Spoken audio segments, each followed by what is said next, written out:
પાંડેસરા વિસ્તારમાં વાલીઓની બેદરકારી સામે આવી છે। પાંડેસરા પોલીસે 2023ના વર્ષમાં 126 બાળકોની શોધી વાલીઓને સુપરત કર્યા હતા। ગુમ, અપહરણ અને ભૂલા પડેલા બાળકોને શોધી વાલીઓને સુપરત કરાયા છે। પાંડેસરા વિસ્તારમાં વાલીઓની બેદરકારી સામે આવી રહી છે। પાંડેસરા પોલીસે 2023ના વર્ષમાં 126 બાળકોને શોધી વાલીઓને સુપરત કર્યા છે। ગુમ, અપહરણ અને ભૂલા પડેલા બાળકોને શોધી વાલીઓને સુપરત કરાયા છે। પાંડેસરા વિસ્તાર ઇન્ડસ્ટ્રી વિસ્તાર છે। અહીં યુપી, બિહાર, ઝારખંડ સહિતના અનેકો રાજ્યોના કામદારો કામ કરવા આવે છે।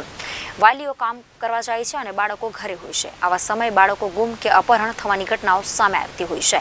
ત્યારે આવા કિસ્સામાં પોલીસની ખાસ ટીમ બાળકોની શોધખોળ કરે છે, જેમાં એક વર્ષમાં 126 બાળકોને શોધી કાઢવામાં આવ્યા છે।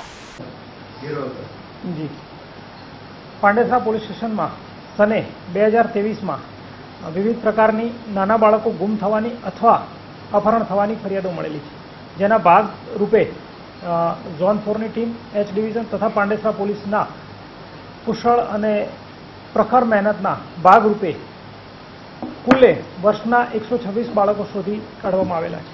જ્યારે પણ બાળક ગુમ થવાની, અપહરણની કે કોઈ પણ રજૂઆત પોલીસ સ્ટેશને મળતી હોય છે તો પોલીસ સ્ટેશનના હાજર કર્મચારીઓ પોતાની સંવેદના અને બનાવ સ્થળ અને વ્યક્તિની ઉંમર તેમજ ગંભીરતા જોઈને સત્વરે રિસ્પોન્સ આપવાનું ચાલુ થઈ જતું હોય છે, જેના ભાગરૂપે પાંડેસરા પોલીસે વર્ષ દરમિયાન 126 બાળકોની તાત્કાલિક 24 કલાકમાં શોધ કરેલી છે, જે ખરેખર પ્રશંસનીય અને માનવીય અભિગમ છે। Reporter Arvind Rathod, Janadesh news, Surat.